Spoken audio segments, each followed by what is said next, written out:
I'm very pleased to say that in the studio now we're joined by Sam Johnson from Just Stop Oil. Sam, thanks so much for coming in this morning. You've no paint with you, I hope. I don't have it. No. Well, tell me this, Sam. I noticed on Friday that there was a tweet put out by Just Stop Oil saying that if the government doesn't respond to your demands, that you're going to escalate your campaign. What does that actually mean? That's correct, yeah. We just have to continue.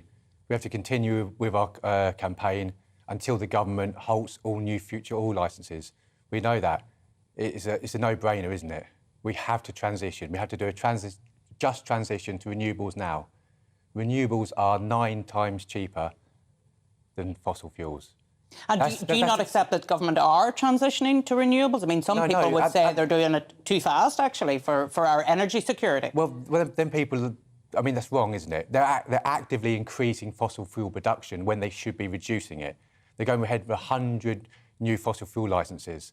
It's madness. It is, I mean, not to be over-melodramatic, but it is like a suicidal death project. We know that. If you listen to anyone from the United Nations, the IPCC report, from the International Energy Agency, they're all saying we need to stop oil now. We need to transition. So why aren't the government doing it? Emma? I just think this pursuit of your goals at the expense of sometimes putting people's lives at risk, destroying heritage. I think the whole thing is, firstly, I think it's not attracting people to your cause at all. I think it's irresponsible, and actually, I think it's cult-like, actually, because it's not engaging with the British public. It's anti-democratic. You're making demands and saying that we are going to commit criminal acts if you don't meet our demands. That is bordering on extremism. It's not. I think the most extreme thing now would be to do nothing, knowing what we know. Well, all the scientists in the world, are they part of this cult? Are we a cult with all the scientists in the world? Are we a cult with the United Nations? Are we a cult with the International Energy Agency? The cult is the government. Even Extinction Rebellion have said that your strategy is too extreme. At the moment, we need civil disruption. That's the only way we can force a change. There's a difference between civil disruption, says she from Northern Ireland, and criminal damage. The criminal damage element of it. Eileen, what's more damaging?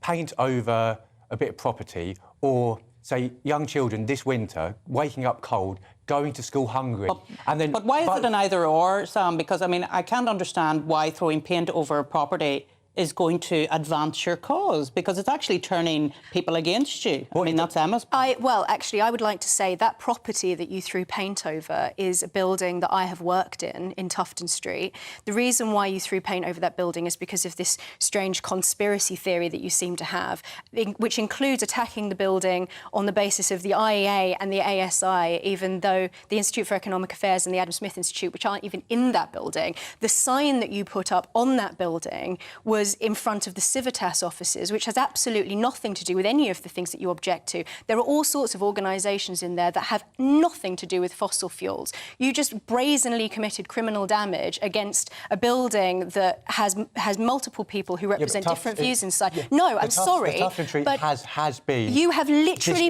discredited. On the M25, you have literally put people's lives at risk. Tank that controls our government, and you know that. It's a conspiracy theory. That's not a conspiracy theory. The idea that it's a puppeteer that controls the government. You have literally put people's lives at risk on the M25 because you think your agenda is more important than people's lives. I'm sorry, but to the British public, that makes you look like hypocrites. If you have the Prime Minister, he earns 160 grand a year.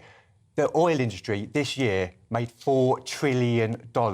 So you telling me the government's in control over the oil companies? The truth is, Sam, is the tactics, I think, just leaving aside the argument... 1 second, sorry. No, hold on. The tactics are self-defeating. And I mean, I say this as I've been a trade union activist all my adult life. I love a bit of protest. I've been one of those people who have occasionally sat down in a road and stopped the traffic if I'm trying to defend the fire service against cuts, for example. But you take the people with you, you get your messaging right, and you adopt tactics that take people with you. It seems to me all you're doing at the moment is alienating the public who support you, and actually putting pressure on the government inadvertently to take a harder line against you, because people are constantly saying, look, these people are disrupting our lives. What are the government doing about it? What are the police doing about it? So actually what you're doing is self-defeating, isn't it? Well, that's not correct. Basically, recently a poll came out and it said 2/3 of the British public support non-violent, peaceful demonstrations. Well, there are what lots we're of doing. different forms of non-violent I know demonstration. that is true. That is true, but that's what they're saying. So they will get on board. And the fact is, the media are failing us. The governments are failing us. So the media are failing. I shouldn't be here. People shouldn't be sitting on the M25. People shouldn't be sitting on whatever road you're talking about. People shouldn't Let's be doing be blunt. that. You would have net zero tomorrow, regardless of. Oh no, not at all. Regardless of the consequences. No. You would have. Oh no, I'd have a just transition. With 8 years worth in oil licences, we need to have sort of a space age like mentality. The dream about going to the moon, to Neil Armstrong landing on the moon, was 8 years. We've done that. Humans can achieve amazing things. Why don't we try and do this? Why are we allowing vulnerable people, men and women, this year, over winter, to freeze to death in their own homes? We should be windfall taxing the oil companies, and we should be protecting the most vulnerable people in society. Or perhaps we should have maintained our energy security rather than run down our coal-fired power stations, rather than not properly exploring clean coal technology, rather than not exploring fracking and that kind of thing, rather than not building nuclear power stations when we should have done. We need energy. David Cameron, we cut the green crap, didn't we? Your renewables. And that's why we're in this problem. Your renewables, Sam, and, you know, in principle, why wouldn't we want renewables? Of course we want renewables. 9 times cheaper? They're unreliable, though. That's the problem. They're unreliable. They are not. This is a myth. It's all very well saying let's move to net zero. Let's move to renewables. But if that means that the lights are going to go out, if it means that people can't heat their homes, if it means that entire jobs in industries are going to be destroyed, there's no reason why. Then actually you've got to face up to that. A new oil licence they're going to issue this year or next year won't have any bearing on people suffering this winter, and you know that. We need to make a transition. You know that we have everything we need to do. The only thing we're doing is kicking the can down the road. We are making a transition. We're not. We're going in the opposite direction. Paul, you know that. The opposite direction. Well, when you've got, as we touched on just before you came into the studio, when you've got the spectacle of Secretary of States for Energy over recent years having their pictures taken next to coal-fired power stations which have been decommissioned and celebrating it, and we've seen all it's taken is one international crisis to create a knock-on energy crisis in our country, actually there clearly is a transition going on, and some people are fearful that transition is too quick, not too slow. No, they shouldn't be. Basically, Antonio Guterres, the Secretary-General of the United Nations, said any further future investment in fossil fuels is moral and economic madness.